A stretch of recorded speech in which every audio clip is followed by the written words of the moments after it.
আমি এই জুলাই যুদ্ধের পরে যখন রাজনৈতিক দলগুলা শুরু করলো, তখন দেখা গেল যে বিভিন্ন রাজনৈতিক দলগুলা কম্পিটিশন দিয়ে কে কত বাইরে থেকে মাল টানতে পারে, রদ্দি মাল, পচা মাল, আওয়ামী মাল, এগুলা সব টানতে পারে। এগুলা রাজনৈতিক দলগুলা সাবধান হওয়া উচিত, ওদের নিজেদেরই ক্ষতি হবে। এরা যে বাইরে থেকে রদ্দি মাল, বাতিল মাল, আওয়ামী লীগ বাতিল মাল, পুরা বাতিল মালগুলাকে দুই তিনটা দলে আত্মীকরণ করা হয়েছে।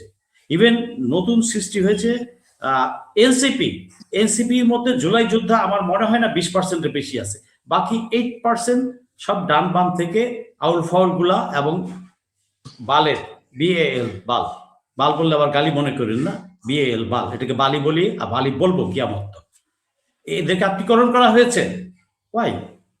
এটা এই সমস্ত মানে বুঝতে পারছেন, রাজনৈতিক দলগুলা কিন্তু ওই ওই জায়গাতেই রয়ে গেছে।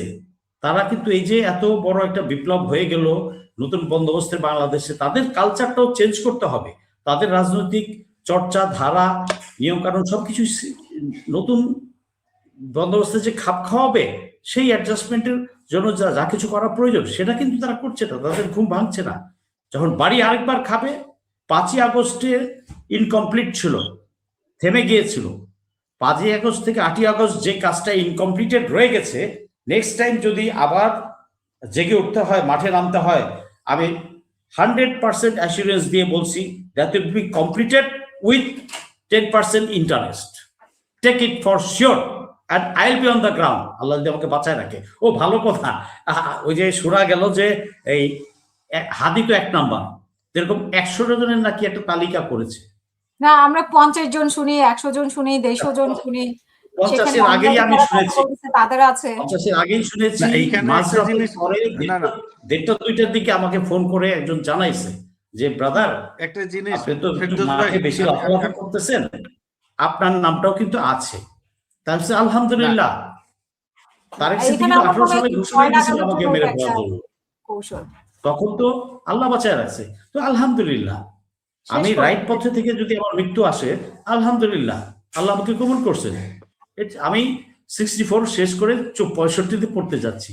তা আমার তো আফসোসের কিছু নাই। আর মৃত্যুকে ভয় পাইলে তো আমি আন্দোলনে যেতাম না, গলির সামনে যেতাম না। আর ওই আমার প্রিয় সারোয়ার, ব্যারিস্টার সারোয়ার বললেন সব, হ্যাঁ সব, ওনার অসততা, ওনার 2 নাম্বারই টাকা খাইছে, এগুলো তো আমি তাকে ব্লেম দিচ্ছি না। আমি তো জানি উনি আমারই বস ছিল এফডিতে, আমি জানি 100 বার ওনাকে সালাম দিব। উনি আজকে অসুস্থ হলে আমি দেখতে যাব, that is a particular absolutely different thing. উনি যে চেয়ারে বসে আছেন আর আমি আমজনতা হিসেবে যেখানে বসে আছি, এখানে লিগালি আমি তাকে সমালোচনা করতে পারি এবং করব। না করলে বরঞ্চ আল্লাহর কাছে আমার হিসাব দিতে হবে, করাটাই এটা। আর সৎ হইলেই তো হয় না, সৎ তো অনেক হিজরা ছিল। আমার কলিগ কয়টা আসছে আন্দোলনে, কমফোর্ট জোনে বসেছিল, গলফ খেলছে, রাওয়া ক্লাবে বৈশা ফান্ড করছে। ওই আপনার ওই সততা দিয়ে দেশের কোনো কাজ হবে না। আপনি যখন রাষ্ট্রের কোনো পর্যায়ে কাজ করছেন, তখন আপনার মেরুদণ্ড শক্ত হবে, বোল্ড, ডাইনামিক হতে হবে। আপনি ওই চেয়ারের জন্য ফিট না, আপনি হয়তো সমাজ কল্যাণের জন্য ফিট হইতে পারতেন, ভালো কথা, সবার সাথে গিয়ে সমাজ কল্যাণ করেন, কিন্তু সর্বশ্রেষ্ঠ জন্য আপনাকে ডেলিভারি দিতে হবে। তো at the end of the day you have to give delivery, যে আমি এটা চাই, পাবলিককে ওটা দিতে হবে আপনার। আর আপনি না পারলে 2 জন সহযোগী নেন না কেন?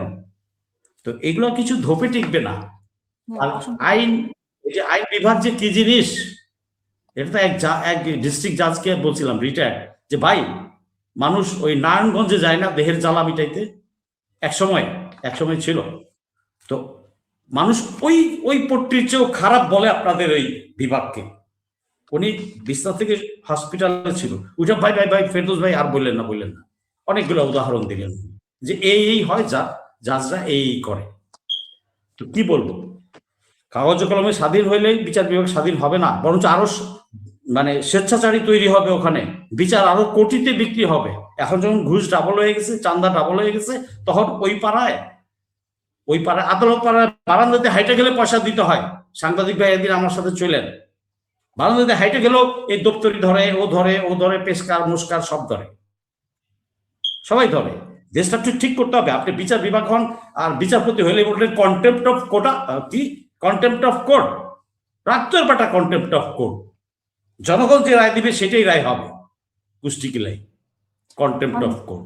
অনেক ধন্যবাদ। ধন্যবাদ। জি, জি, অসংখ্য ধন্যবাদ।